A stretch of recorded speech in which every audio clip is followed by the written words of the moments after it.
That balance of being modest and humble enough to absorb feedback, Yeah. but at the same time not allowing, being so sensitive that the feedback crushes you and you lose your confidence. Yeah, I think that's the balance that we all struggle with. I don't understand this logic of making money from money. Like for me, it just doesn't fly my boat. Yeah. For me, it's always been about excellence. It has never been about making more money. Yeah. I always believe if you pursue excellence, the money comes. But the pursuit of money was never my thing. There's an assumption that women will prioritize their family over their work, and therefore with their investment, what will happen? And frankly, both these assumptions are unfair to the men and the women.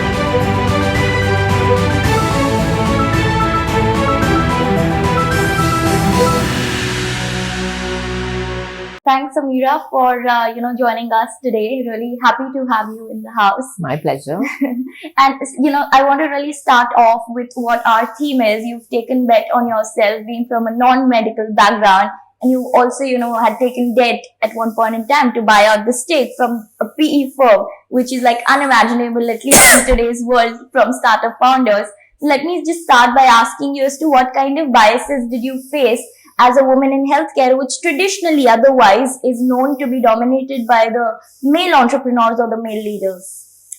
I started when I was very young. I was 21. Yeah. So really, I think the kind of biases you face, especially in the healthcare industry when you're young, and this was 20 years ago, so female and non-medical, this combination was, I think, quite lethal for most people. Yeah. And it was a very big bias that they found hard to overcome. There was also one more thing, which was culture. I studied in the US, and with my parents at home, we were always taught to be strong in our opinions, and having a different point of view, especially from a young girl. It was seen as, oh, she's too abrasive, oh, she's too blunt, oh, she's too direct. So I think these were all the different things that came into place. Okay. And, I think the only way to overcome bias is one, while we acknowledge it and we have to be aware of it, is not to allow it to become a stumbling block in the way of becoming either an excuse or it becoming something that stops you. Yeah. So, my theory was always very clear that people have their own viewpoints of me. Yeah. But, and I appreciate their viewpoints of me. But I have to either try and show them why who I am is valuable to them. Yeah. I can't change myself in everything. I can adapt myself in certain things where I believe I am doing something wrong. Yeah. But I also have to show them the good things I can bring to them. And that's how you earn mutual respect. Yeah. And once that happens, then the biases actually fall away. Yeah, that's true. But how did you overcome that in the initial years? At least, of course, mental strength is one, but how did you face them on ground? Knowledge. I mean, see, for example, I didn't have medical knowledge. Yeah. So I had to first accept that, look, I don't have medical knowledge and somebody else does. Yeah. And, but I have other kinds of knowledge, which maybe I'm able to bring to the table. Now, that knowledge at that time was not valued, like business knowledge. Yeah. Because we were in a world where it was only doctors. And they felt business, commerce, all of this is, either secondary, not even secondary, it was like lesser, it was not good. And also they felt that, oh, what is that? I've run, I know how to do. They didn't understand that it's a subspecialty in itself. Yeah. So, I think it's just over time bringing value to the table and being patient. Because not everybody will see your value overnight. Yeah. Not everybody will see it when you want to see it. So I think being patient, being gritty. Yeah. And just keeping at it. Right. I think for me is what worked. And playing the long game. But it's so nice to hear that at such a young age. I mean, I'm also just around 20s and we have our audience in that range. I mean, to develop that kind of mental strength, it takes a lot. So did you have any mentors or role models through whom you learned this, or was it just by yourself and observing people? Honestly, I unfortunately didn't have any mentors, and I think whatever I had to learn, navigate, a lot of it I had to do with my own ability and inability. I mean, I made a lot of mistakes along the way. Like which ones, if you don't mind? I mean, there were times, for example, where I had not learned at that point how to be different ways with different people. So, for example, having the ability to be diplomatic and having the ability to be straight. Yeah. Right? Today I feel like I have that ability today, where I have the ability to be both. At that time, I only had the ability to be very straight, very direct. So I'm sure that rubbed some people the wrong way, right? There was no bad intent, but they were not used to it. Yeah. So I think along the way, you also learn, you introspect, you learn from experience, and hopefully get shinier and wiser. I say shinier because, we all have to keep polishing ourselves all the time. But, I had to get more polished from that perspective. So, there were a lot of mistakes I made but it was up to me to not judge myself too harshly for those mistakes because I was 21. Yeah. But at the same time, be open enough to learn some of the things I could learn to make them part of myself and become better. Yeah. And that balance of being modest and humble enough to absorb feedback. Yeah. But at the same time, not being so sensitive that the feedback crushes you. And, you lose your confidence. Yeah, I think that's the balance that we all struggle with. Right. And sometimes we go on this side and sometimes on that side. But yeah. Yeah, that's all life is about. But at 21, people are figuring out their lives, thinking what do they make out of it. How did you figure out that you want to be an entrepreneur and not an executive in some firm and grow up the ladder there? Only by experiencing it. I find these theoretical choices. Like there's some people, like my mom at the age of 4 knew she wanted to be a doctor. Wow. Kudos. But I had no clue even at the age of 17. Right? I was all over the place. I want fashion designer, interior designer, law, this, that. There were 1,000 things I wanted to do and I really didn't know.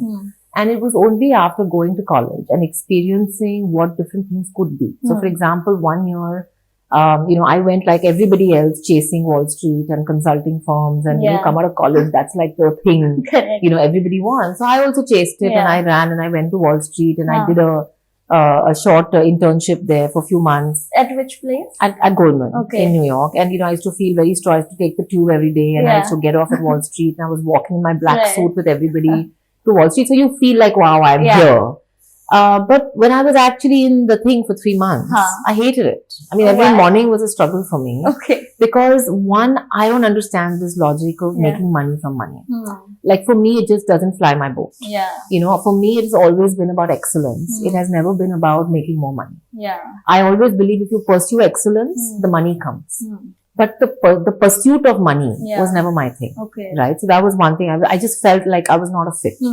The second thing was I was one of 20,000 people. And I was at the bottom of the rung because I was in an internship, right? So in an internship, you're a paper pusher, do this, do that, etc. And for me, again, I realized that doesn't excite me. Like for me, the bigger picture is what really excites me.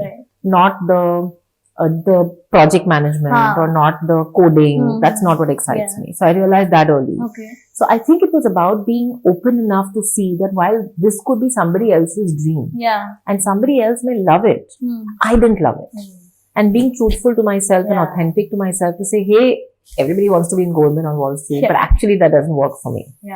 The next summer, I tried something completely opposite. Like what? I worked with a small startup. We were 5 of us. We had just gotten seed funding. Again, I was there for about, I think 3 to 6 months. And it was a completely different experience. How did you get into there? So there was somebody I knew on campus who was, starting that company. And I sort of went up to him and I said, look, I want to be a part of this and I would love to have an internship here. And we chatted a few times and he said, okay, come on board. I was not expecting some great money. I took a pay cut. I had no problem with that. But it was a phenomenal experience because in those few months, I was one of 5 and not one of 20,000. Which meant if I didn't go to work, 20% of the workforce was not there. Right? So every day, my presence mattered. And I was talking about strategy, competitive advantage, the right to win, how to make the business successful, rather than talking about, in a big company, talk about my department, who will say what, will this one allow it, a very different level. So I loved that big picture and it made me thrive. And being relevant and being in a leadership position. So I think for me, that's when I realized that for me, I like smaller companies where I can lead from the front rather than being a smaller part of a much bigger company. That was my realization. So when I graduated, I then thought about, I can stay in the US. And I can work with some small companies. Or I was very inspired at the time by Mohammed Yunus, who had just started the Grameen Bank. Not just started, but he was doing good stuff with the Grameen Bank. And I was reading these articles and I was amazed. Because I was like, wow, here you can build a for-profit business. Yeah, and create an and impact. create impact at the same time. It's a phenomenal idea. I love it, right? And I was like, this is what I want to do.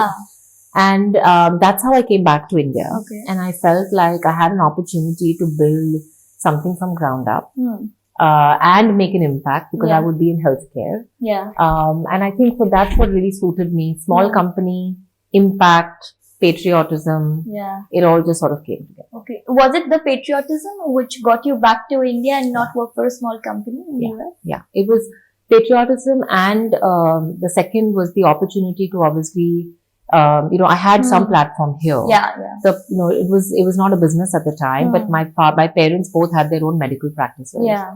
My father always had a large vision, but he always felt like he didn't have the capability in terms of the skills, the business skills. While he was a super pathologist and a medical guy, he didn't have the business skills to be able to scale it. Yeah. So when I came back, we had one lab, and there was an opportunity, but that lab was great quality. Good service, really good reputation, and we had an opportunity to really scale that up and to make it into an institution. Yeah. So there was a platform. You're instead of starting from 0, you're starting from 1 or 2. Yeah. And at the same time, the patriotism, coming back to India and doing something. Yeah. Got it. But you always wanted to be in healthcare only to create an impact, or you had some other options? Not at all. Actually, healthcare was not the focus in my mind. I'd grown up in a family of doctors. My mom, my sister, my father, my grandfather, my sister's husband, his parents. Oh God. So I'm the black sheep in many ways because I was the only one who didn't become a doctor. But actually, no, healthcare was not something I was focused on. For me, it just meant impact. And I happened to be in a family where healthcare was the way of making the impact. Got it.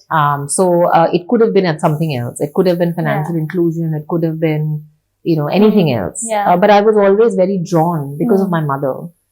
She's always been somebody who not only is a very successful gynecologist and obstetrician, but has done a lot of philanthropy her whole life. Got it. So I've grown up hearing stories about helping women, making a change to their lives, making an impact. And that really, I think, stuck deep. Yeah. So I was always going to go the impact way, and healthcare happened to be the way to do it. Wow. I mean, you were in one way an accidental entrepreneur, I may. I would say I'm an accidental healthcare person. Probably not an accidental entrepreneur. I think I would have always been an entrepreneur, but maybe not in healthcare, in something else possible. And what kind of challenges do women entrepreneurs, especially you, faced, which are very different from women at work, because you're building and creating a business and are wanting to sell a story to get investors. So what kind of challenges did you face in that path? See, I think all women have the challenges of whether you're in a large organization or whether you're an entrepreneur. There are certain challenges which are common. And then, like you said, there are certain challenges which are unique when you're an entrepreneur and when you're a professional. So I think with as an entrepreneur, I would say the common challenges are, of course, the ecosystem support is not super strong always for women. The kind of doubts that are put into women at a very early age about saying, oh, can I balance it? Can I have it all? Can I, have a child also and work also? What will this one say? What will that one say? All of those doubts are put in everybody. So I think whether you're a professional or an entrepreneur, you struggle with the external and the internal doubt. Did you ever have? Yeah, for sure. I'll tell you about that as well. But as an entrepreneur, you have additional challenges. The additional challenges are 2, 3. One, like you said, you're selling a much bigger dream than yourself. As a professional, you're saying, look, I'm capable, I'm skillful. And if you can sell that, you can get a job.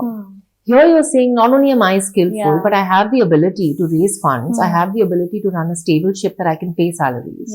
I have the ability to keep it all together, which is at a much bigger scale, where there is you're building the foundation and the pillars.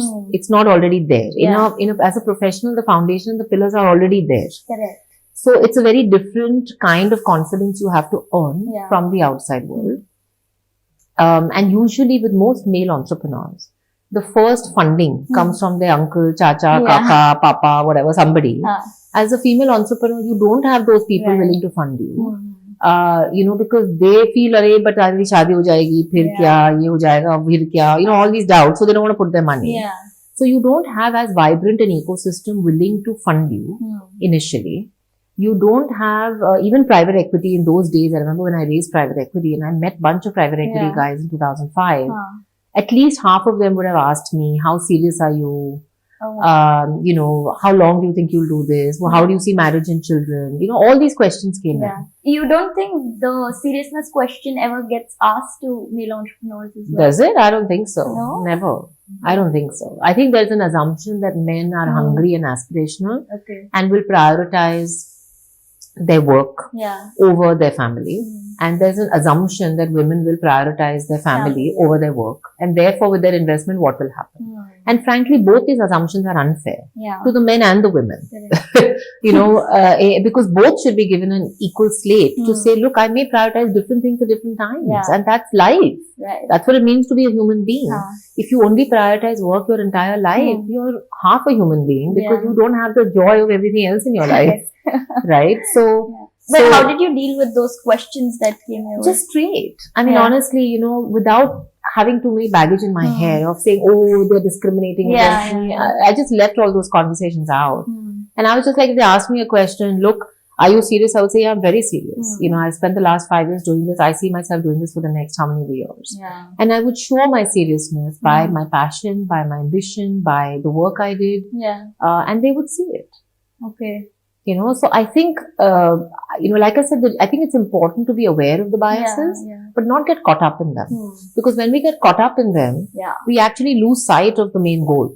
And then we go into a sideshow.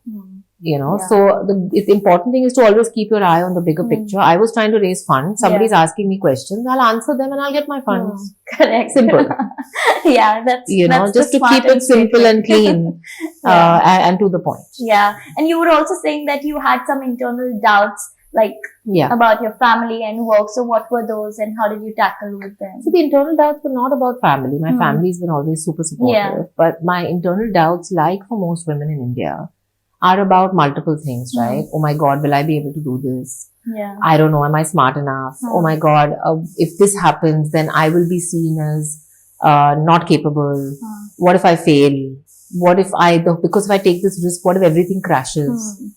You know, it'll be because of me. You know, women, we have these doubts all the time. You know, they keep running in our head constantly.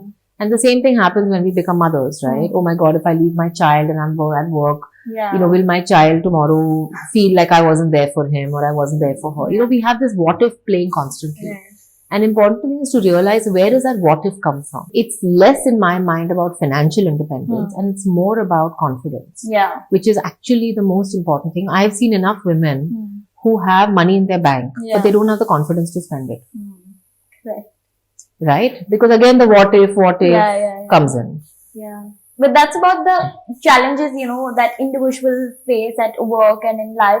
But what kind of challenges did you face in business? Because you were just starting young with no track record or experience, but you did have a setup here. So how did you really grow it by yourself? How did you build a team? You know, initially you can't get a good quality team. I mean, you know, for example, when we just started, it was a medical lab. So what was important is to, in my mind, do a SWOT. You do a strengths, weaknesses, opportunities, threats. Right? And it's very important to not belittle what was built, because what was built was medically exceptional. And honestly, I would have never been able to build that because I didn't have the medical skills to build that. But the same way, the strength was also the weakness, that while it was medically exceptional, there was no systems and processes as far as business. It was not a business. The mindset to it was a medical practice and not a business. So my job was to say, how do I keep the soul of the medical excellence? How do I keep the medical practice mindset? But how do I also bring aside a mindset of being business oriented, of being customer oriented, of being thinking about profit, of thinking about people, of thinking about team, of computer, of technology, of systems. This was a completely new angle to it, which I knew was necessary for scaling. You know, and this was a business which had never been scaled before. So I think it was about appreciating what somebody else has built and appreciating what I can bring to the table to accentuate and value add. At that point in time, did you have any competitors? Of course. I mean, every lab was a competitor. There was no chain at that time. Oh, we were okay. actually the first ones to go out to become a chain. And there was Okay. another one which was just trying to build at the same time. Yeah. But this concept was new. There was no concept of a chain of labs in India. Okay. So we were actually treading down a path which was very different, Right. which was completely new. There was no blueprint to follow. And you just keep trying to navigate your way sort of through it and finding something that works. Right. So, challenges were many. I mean, when I first tried to hire a team, I remember, my own salary was 15,000 rupees a month. Okay. This was 2002. Yeah. And, the HR manager I could hire was 10,000 rupees a month. I hired a technology head who was 8,000 or 10,000 or 15,000 rupees a month. So, those were the kind of people you got. So it was a bunch of us, and there was no concept of equity and sweat equity and all of that at that time. So, you land up getting people who don't have too much experience, like you, and together you're trying to figure out something. But it was not the school startup culture. Because there's no ESOP, there's no funding, there's no hey, let's all come together and build something. It's none of that. It was actually a very traditional medical lab. So in a startup culture, you're starting from scratch. You can do what you want to do. In my case, it wasn't like that. There were 40 employees already who had an experience of how things were going for the last 25, 30 years. And they had very set ideas. They were all medical. So they had very set ideas about how things should be. And I was the outsider. I was the one coming with no knowledge. I was the one coming with inexperience. So why should they listen to me? So you land up... No. Initially they didn't. Initially nobody did. Initially it was, I have to sink or swim. So what I did was I didn't meddle in the medical side. I started building the things which were not there. Like I brought computers in. I hired a HR person and I started even making files for people. Or, putting like basic things of trying to interview people, non-medical people, bringing them on board. Purchase, like the way it used to happen is our employees used to directly call the vendors and order the materials. Materials will come. So there was no system for a purchase department. So I set up a purchase department and I had to get everybody to start telling the purchase manager. And they couldn't call the vendor directly. Now people didn't like this because this means they had to be more planned. Last minute they couldn't call the vendor. So they didn't like it. They would get upset with me. Right? That you are making us do these changes. You don't understand medical practice. So you get a lot of resistance. Right? And for everything you want to do, there's a lot of resistance. Now the way to go through resistance is to keep at it. So if somebody tells me, you're making us do this and we don't want to do this, why should we do this? Unnecessary. I'll show them the advantages of how it helps them. Right? Then again, they will not understand. I'll do it again. I'll do it again. So you keep doing the same thing again and again. And at some point, if you're saying 10 things, maybe one will get in after 5 times.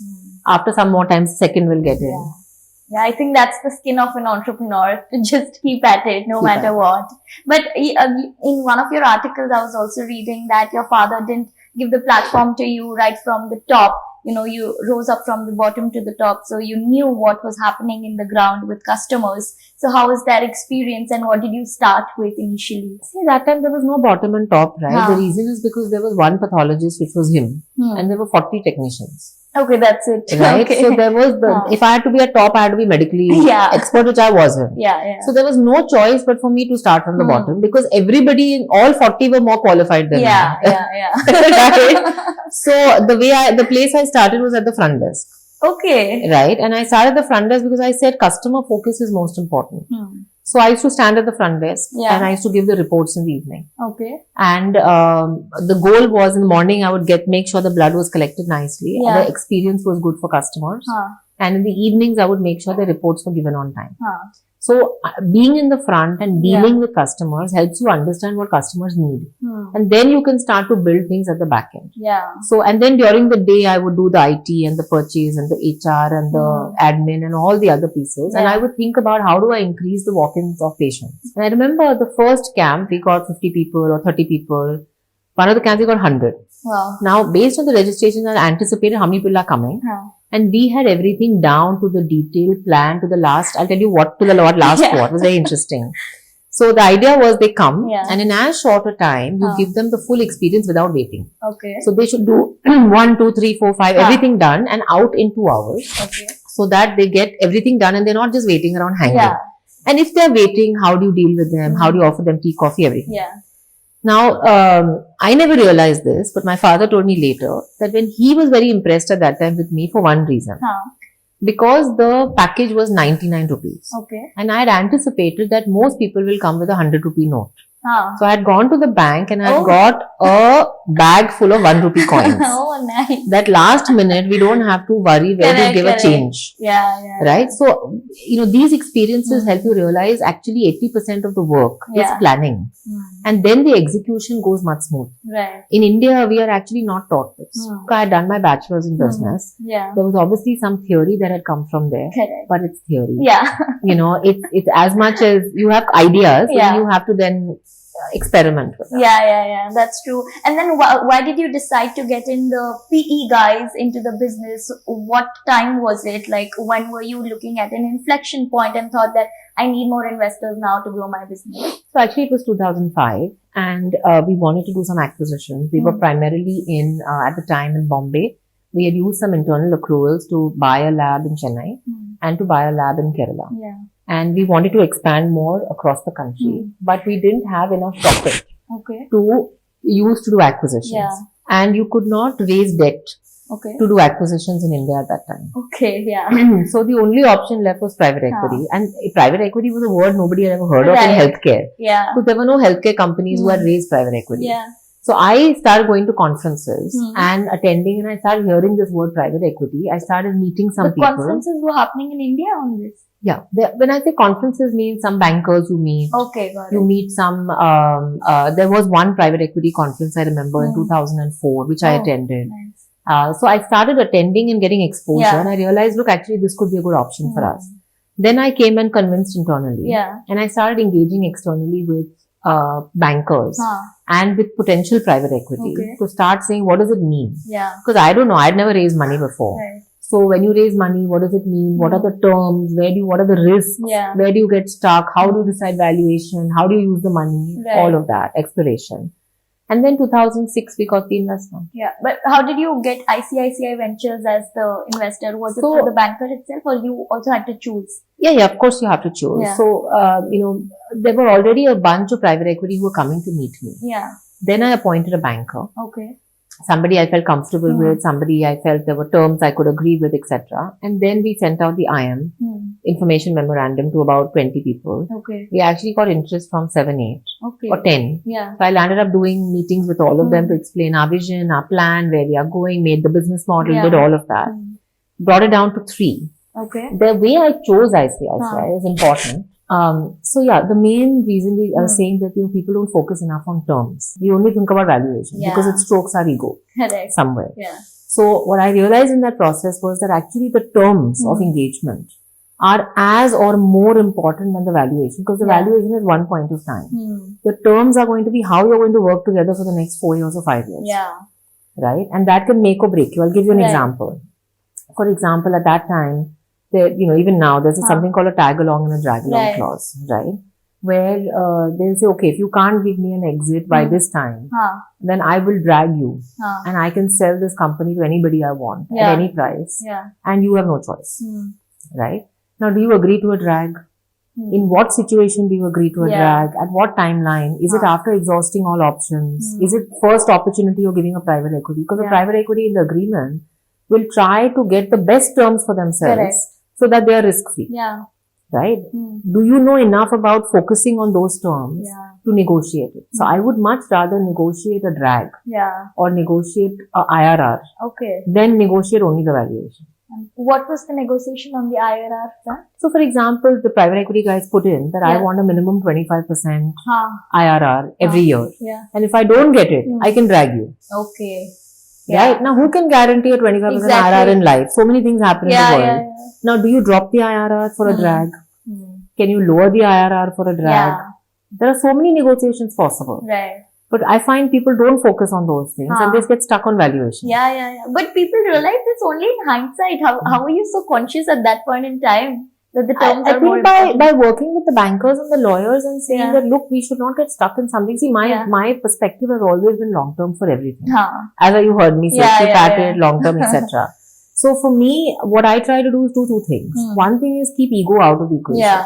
Because I find the ego is the easiest thing to manage for people. It's actually a weakness. Yeah. If you basically show that you like your ego to be managed, anybody can come and say nice things to you, make you feel great, and then make you agree to anything. Yeah.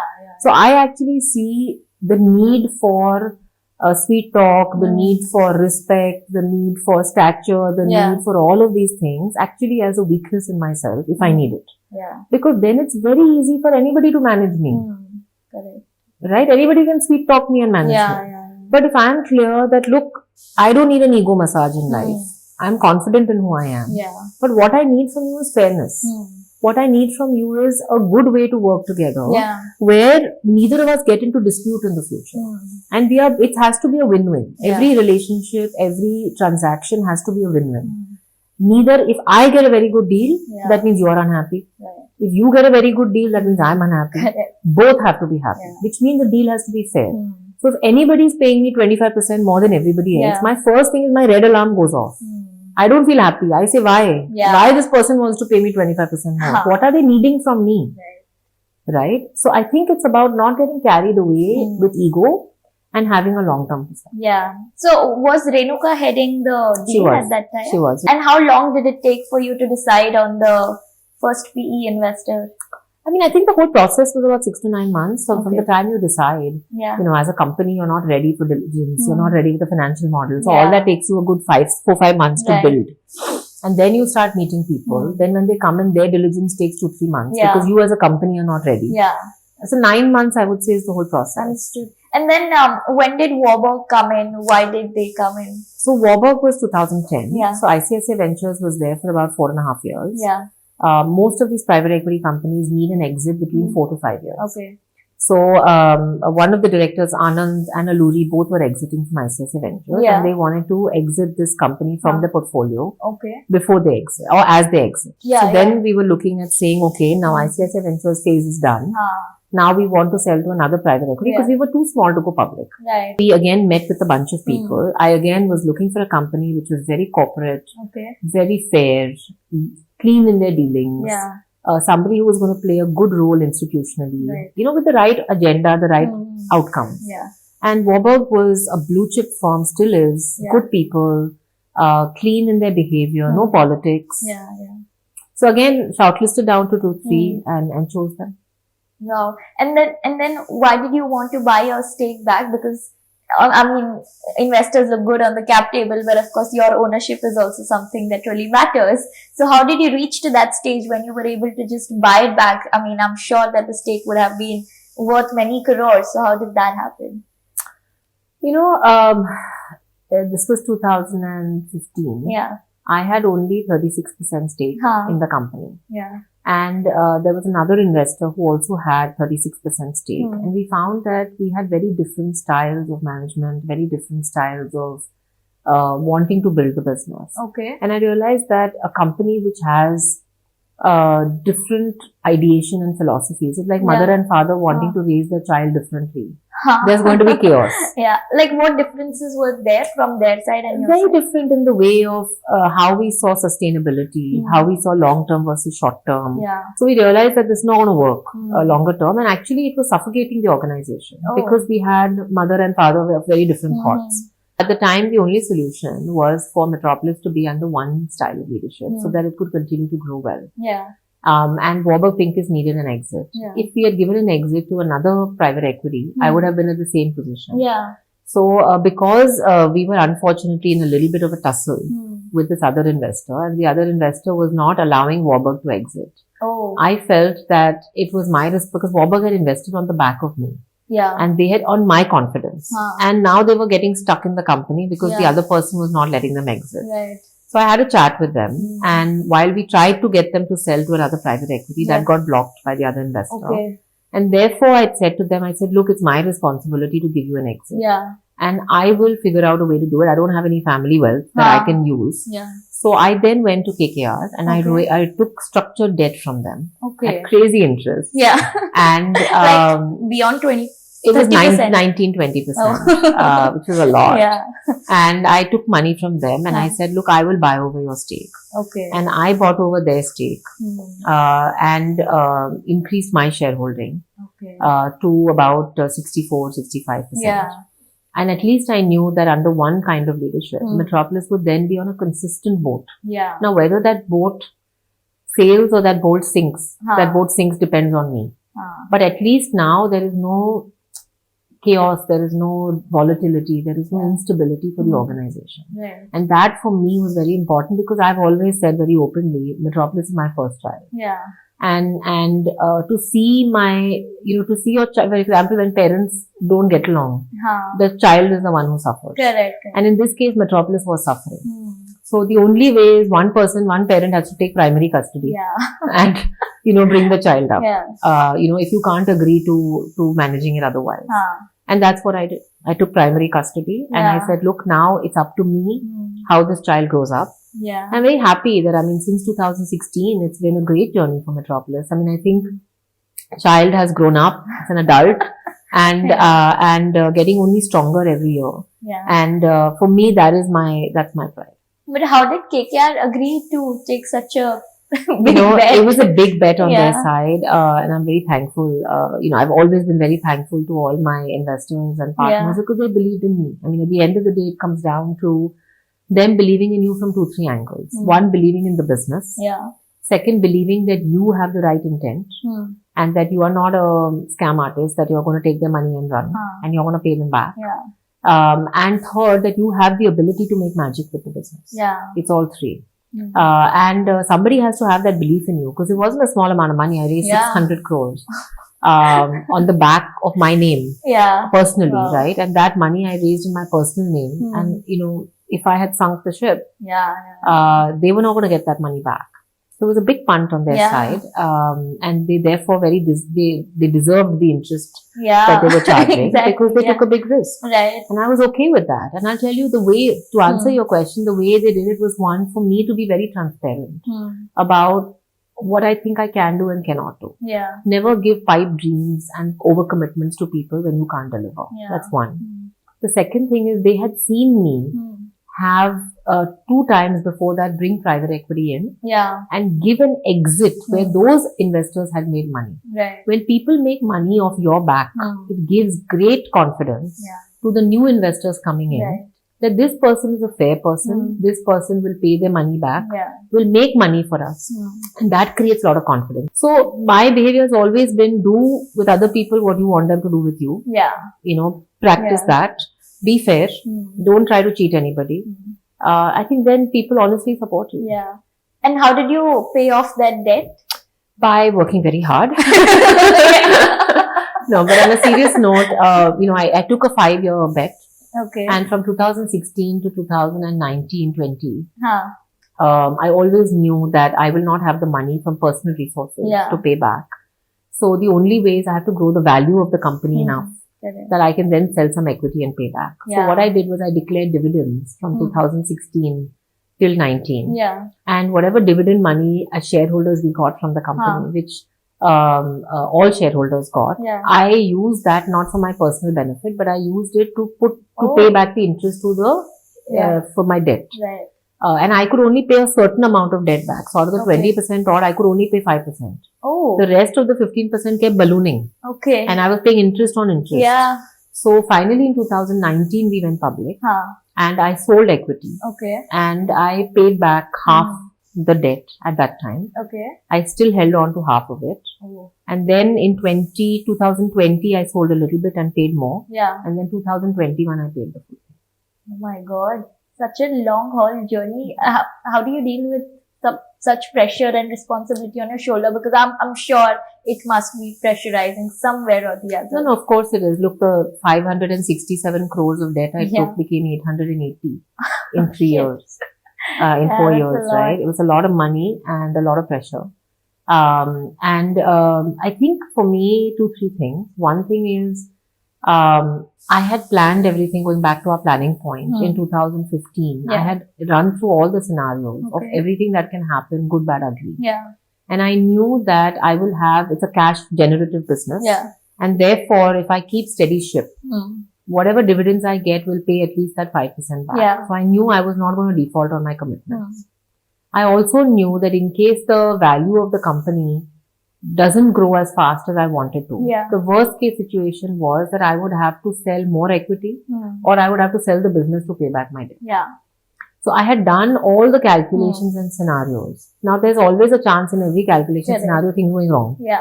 And there are also things that go well for you. So while you have to plan for the worst case scenarios, Yeah. you also have to plan that some good things will happen in life, Yeah. which you can't plan and you just hope for. Correct. So it's a combination of Yeah. the two.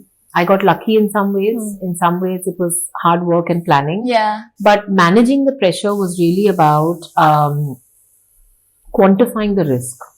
I'll tell you what I mean by that. Yeah. A lot of the times we have, fear of the unknown. It's like, for example, sometimes as a woman, you'll understand this. If you're at 12 o'clock in the night on an empty street, sometimes there's a feeling of creepiness that comes up and you feel, look, I'm not safe. Now you can't quantify that risk. Right. And then fear comes in.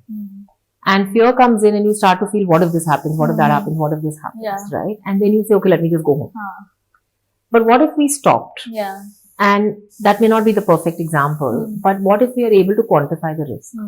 That there is this probability of something happening.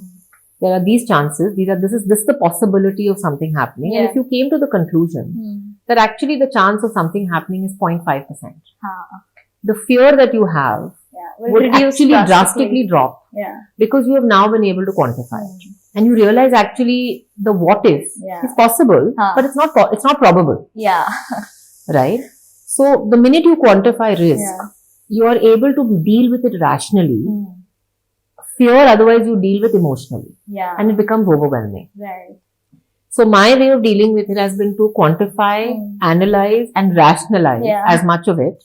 But there are still moments where I get I used to get emotional panic attacks. Yeah. I remember in 2015, I used to wake up every day at 4 o'clock in the morning, 3:30 for a panic attack. Oh my God. Because there was so much stress of, what am I doing? Am I going to, whatever little bit of financial wealth my company has and my family has, am I going to destroy it?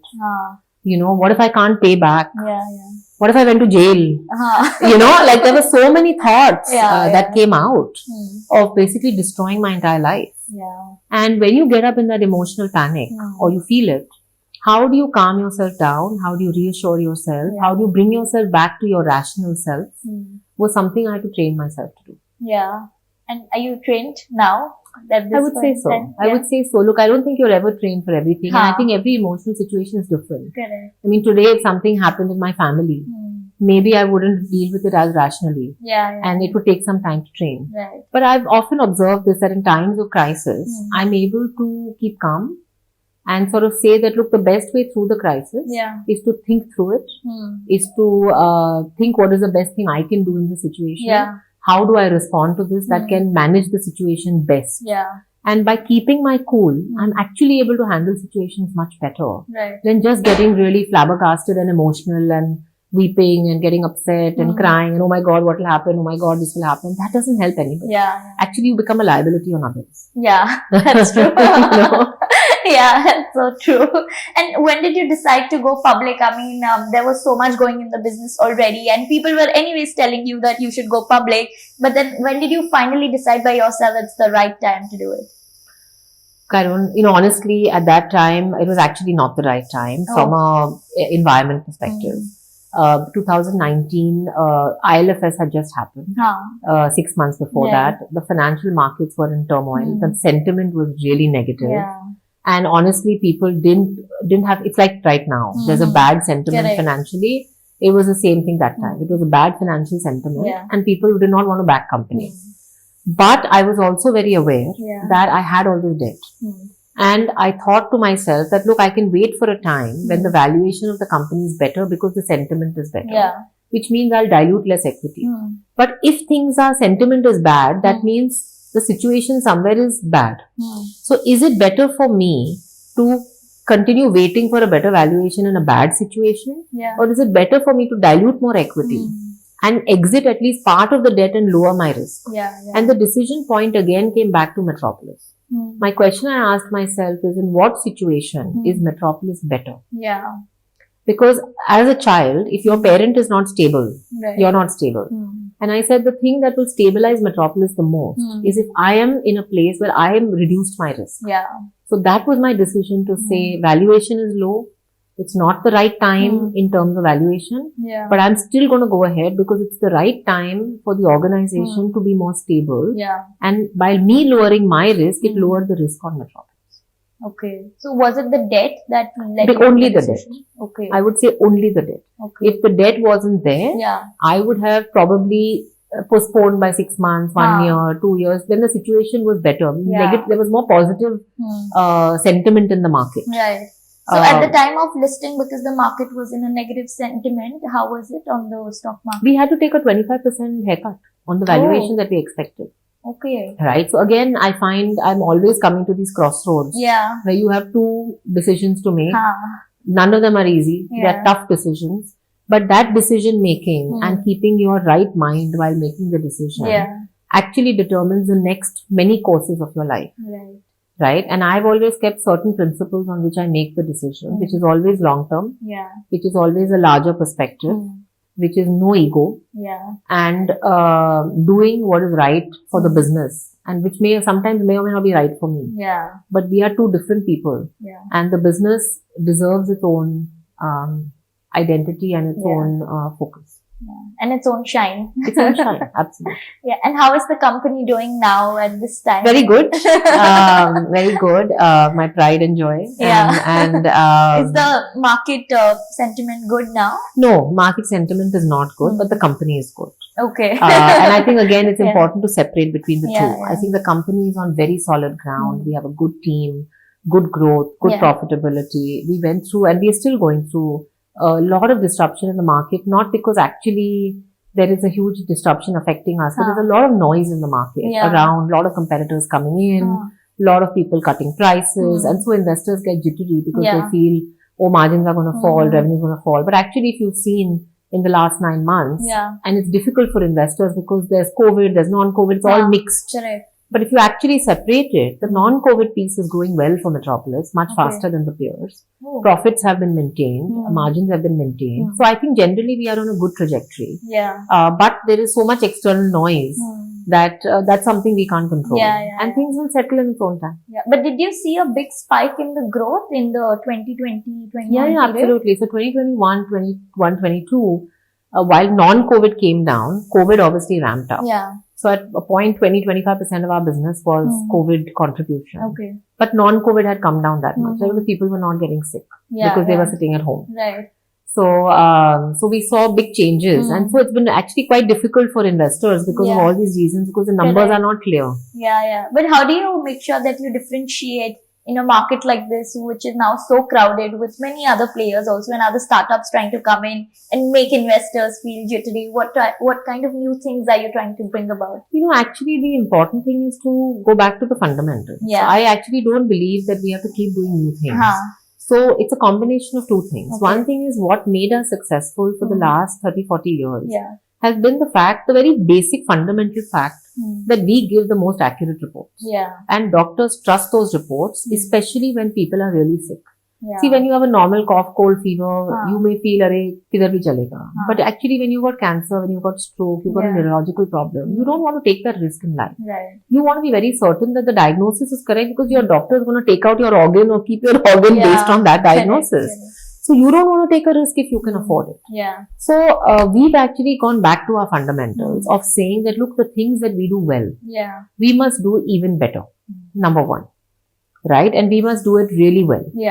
And second, we've said that the changes that have happened in the market where consumers are expecting an app, they want digital applications, they want a faster turnaround time, they want to track their phlebotomist, all those things we have done from a coolness and a functionality perspective. But it's as important. We've done two things. The things we do well, put it into fifth gear and introduce new things because of consumer desires having changed. From a functionality perspective. So the ideal situation for a customer is to get the most accurate report in the easiest way possible. Got it. Right? It's people are not saying I want the easiest way possible, but I want the wrong report. Right. Neither are people saying I want the most accurate report, but I'm willing to do anything to get it. So in earlier market pre-COVID, you could be the most accurate and not be the easiest way possible. It was okay. But in today's market, you have to do both. Yeah, that's true. But a lot of the new competitors you're talking about that come in are doing easiest way, Yeah. but are not giving the fundamental quality report. Correct. Yeah, their claims are not like 99%. Not at all. Not at all. Yeah. So, I think it's about knowing who you are and again being true to what we are in our positioning and not trying to copy anybody else. Right. So what was like your vision when you started at 21 and what is now? At 21, honestly, the whole desire was to build something different. Because that was always my thing that, look, nobody has built a chain. Let's be the first ones to do it. Let's be the first ones to bring best quality diagnostics from all across the world into India. The biggest test menu. It was always about the first. Right. And I think as an entrepreneur, young entrepreneur at that time, it was about proving myself, proving we can be different, all of those things. I think for me today, it's a little bit different. While obviously there is an ambition and aspiration to keep growing Metropolis. I feel my role now is beyond growing Metropolis, is to keep the soul of Metropolis. Because in a market which is noisy and crowded, where everybody is talking about something new every day, whether they do it or not is a different story, but everybody is making big claims. Staying true to who we are, keeping our soul intact, making sure our philosophies, our value system are intact, actually is as important as growth. Because if your growth comes with bad quality growth, which is bad quality customers, non-sticky business, non-profitable, bad receivables, all of that growth has very little value in the long term.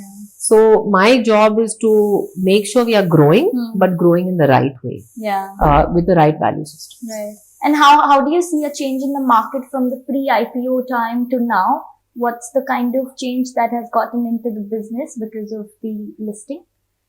Huge changes. I mean, I think running a public company and a private company are very different in India. The KPIs are different, the investors are different, what they need from you is different.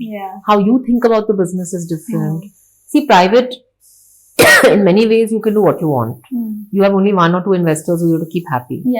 But in doing that, what you want, often, private equity investors prioritize growth more than compliance, more than fundamentals, more than value systems, more than governance.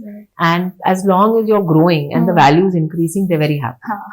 But in a public market, the expectations of you are not only that you're growing, but you're growing in the right way. So your outlook to the business has to be far more holistic. And you're responsible. We have to remember always that we have a legal responsibility now to thousands of investors. And when they put their money with you, you are somewhere responsible with a fiduciary responsibility to take care of their money. So there's a completely different outlook to it. You have to be far, far more responsible. Right. So what would have been an alternative career option for you if not in healthcare? I would have probably been in philanthropy. Doing what? I would be building a foundation. And if I had the money, which I don't know if I would have. I mean, I think I would have been an entrepreneur in some other industry. And then I would have gone into philanthropy. And do you angel invest as well? No, I did a little bit of it initially. But I realized that for me, angel investing, entrepreneurs need money, but they also need mentorship. And I find it's very difficult to do both with the same company. Because if you put money, you're so worried about your money that you can't mentor the entrepreneur objectively.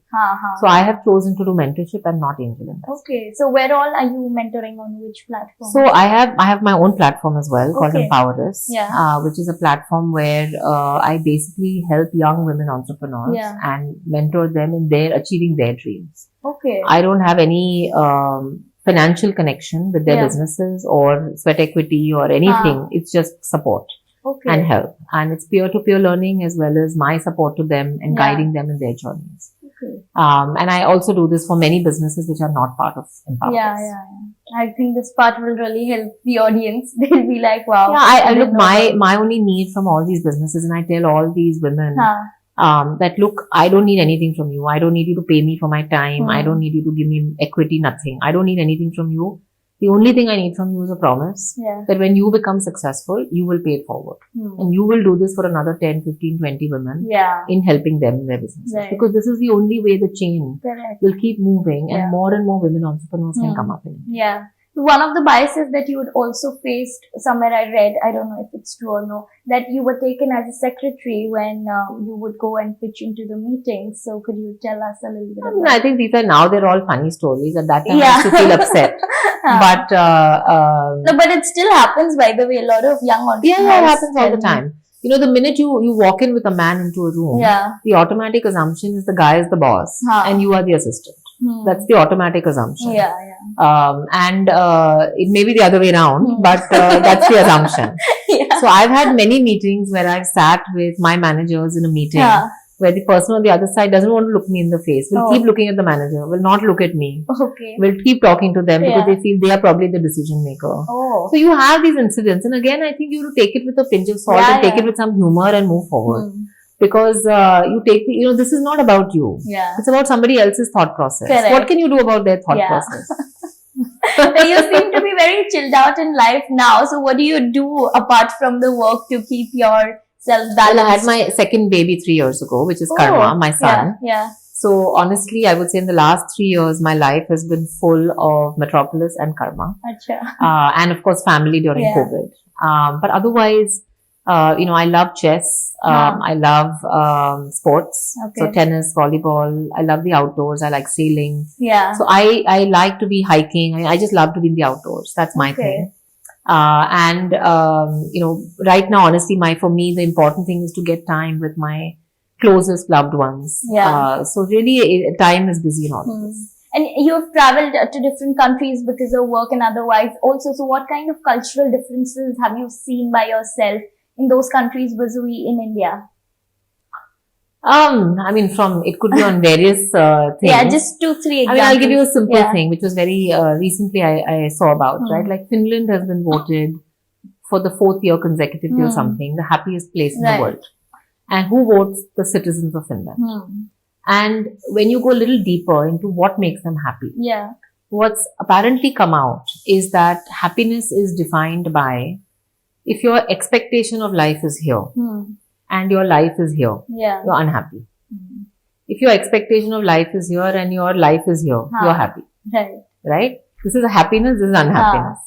Now, what the Finnish do is they train their kids and condition their kids from an early age to not expect too much out of life. Okay. And not to keep pushing themselves to achieve more, do more, be more, all the time. So their expectations are actually here. And life happens here. Yeah. So they're happy. Okay. India, I find, is opposite. We are constantly pushing our children. Jada karo, be more, achieve more, be first, be second, be this, be that, be that. And I don't know whether is that causing many people to feel unhappy about life. Because we keep aspiring to be here. Most people are here. Right? And this lack is maybe what causes the unhappiness. I don't know. I don't know the answer, but this is one big cultural difference. Yeah, but don't you think that makes you more ambitious when you have good expectations? It does, but unfulfilled ambition and the ability to not let go of unfulfilled ambition is a huge resentment in life. So if you want this and you only get this in your life, you always feel unfulfilled. So I think the right balance maybe would be to aspire to this, but still feel good about yourself at this. Correct. Right? And the Gita teaches us that not to be attached to anything too much. Right? So not to be too attached to your ambition, not to be too attached to your money, not to be too attached to your ego, not to be too attached to your children, but to let everything be a little bit loose. So if we could have ambition here and push ourselves, but be happy here, then I think that would be the ideal. And it's so difficult to achieve that. So difficult to achieve. Sorry. But what's the best and the worst advice that you've ever gotten?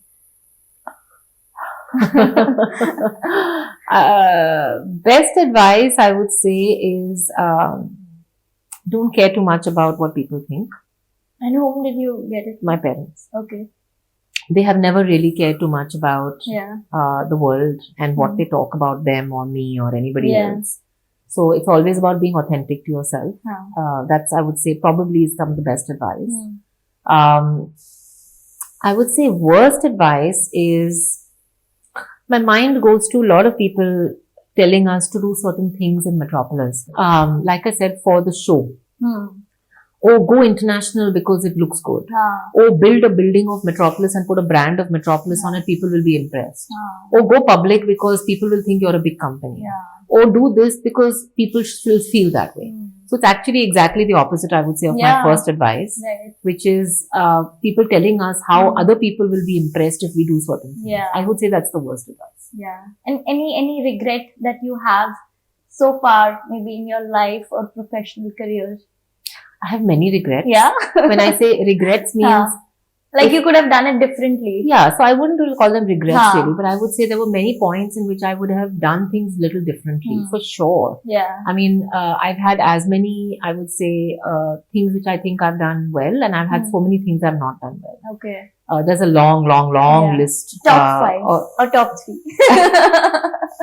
I'll give you top 1 only because we have shortage of time. But one of the things I remember, which I wish, like if I come back to business, if I think about what I wish I had done better earlier, was get a better team earlier. I tried to get a good team, but somewhere I always, either I was not able to attract that best quality of talent, or I wasn't able to pay enough to get that best quality of talent. But somewhere I feel like I wasn't able to build the best quality of team early on. And therefore, Metropolis's journey started a little later from a growth, not from a growth perspective, but from a professionalizing perspective. Then I would have liked it. I think we would have been ahead if I had gotten an even better team. Team plays a vital role. That defines speed. But see, while everybody knows team plays a vital role, nobody talks about what you're willing to give up to get that team. Right. It's like every girl and guy I know, and you ask them, what do you want in a man? And there's a very long list of all the things they want in the husband or in the boyfriend or whatever. And then you ask the question and say, okay, what are you willing to give up? And there's no answer. That's so right.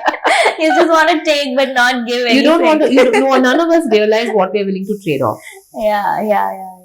How did you realize what were you willing to trade off? I think just by being real and saying that, look, life is about trade-offs. You can't just have everything perfect. You're not perfect. So what are you willing to get and what are you willing to give? It's part of everyday life. Right. And when the institutional players came into your business, how did they change your course, and what lesson did you learn from their business acumen? Because of course they bring their experiences and you mean institutional investors? Like the PE guys which came in.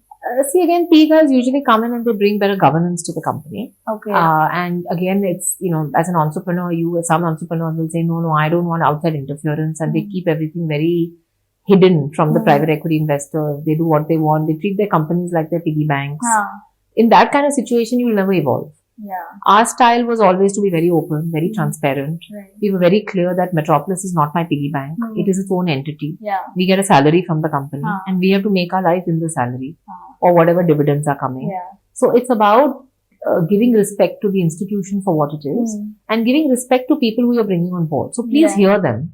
You don't have to follow anybody blindly, but please hear the input, hear the feedback, and then you may take 5 things and implement them and discard 5 things. That's fine. That's your choice. What is it that you want to be remembered for and why? I find this whole thing of being remembered for something coming from ego. 100%.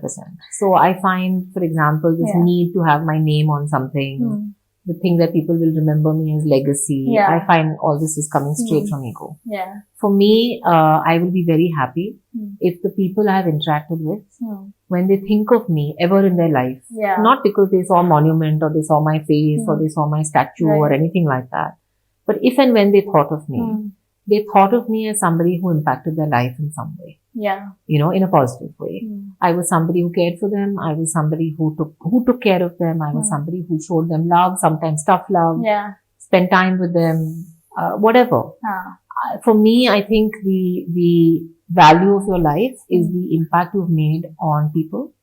And not by a building, name on a building or a statue or a bust or any of those things. So really, I would want the next leaders in Metropolis to be so strong and powerful that people don't feel the need to remember me. Because when they're remembering you, almost in a way, it's that the new people have to catch up in your shoes. And that's not a good situation. Correct. The next leadership should be stronger, should be better, that there is no need to think of me. And if anybody thinks of me, it's not because of, oh, she ran Metropolis this way. Who cares? It's because she added this to my life. That's it. For me, that would so be long important. as business is remembered, it's good. The institution has to be remembered, not the individual. Yeah, that's a very important point, and clearly it's an impactful line with which we can end this. So thanks a lot, Ameera, for doing this with us.